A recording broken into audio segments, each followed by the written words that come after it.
Hello, parent. Yes, I'm talking to you. I am really sorry for interrupting your day. I know that you're really busy, but wait. Give me a couple of minutes. I promise that this is really important. Okay, be like that. I only wanted to talk to you about a serious problem with your kids. Oh, okay, good. I did get your attention. Do you know that within the last decade, suicide rates increased within our teens? Within our children? According to the Center for Disease Control and Prevention, suicide rate is the 10th leading cause of death in the United States. Every 11 minutes, someone dies by their own hand. Someone kills himself. And we're not only talking about adults here, we're talking about our children.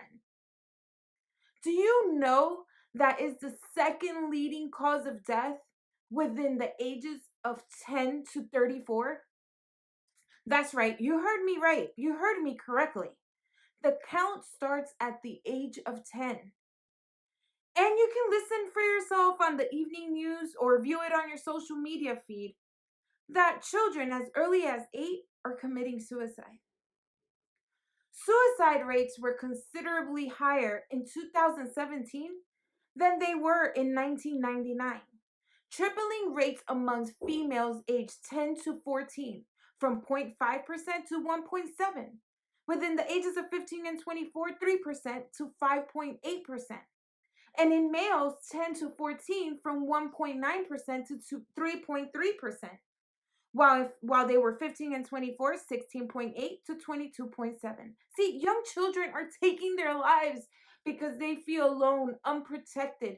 They're having issues with relationships, school problems, family problems, anger management, and depression. Do you know that 10.6 million people within our population have seriously thought about suicide? And 33% of those people make plans to kill themselves, while 1.4 million of the same have intended to commit suicide, but luckily they weren't successful. Understand, youth violence against themselves has significant consequences. And some parents can count their blessings when their children survived an attempt and there is no adverse consequence and they can work on the mental health of their child. But other parents aren't so lucky because they cannot get the help for their child that they lost, the help that their children needed when they needed it. And sometimes their children are not successful, but they can remain paralyzed and permanently disfigured after trying to commit suicide. And worse yet, sometimes they try to commit suicide again. See, the thriving goal of a teenager that suffers from violence, child abuse, sexual abuse, or bullying is to end their pain, to end their afflictions. But what can we do as parents? Watch our children. No matter if they think that we're invading their privacy, monitor their social media platforms. Bullying occurs now on social media more than ever.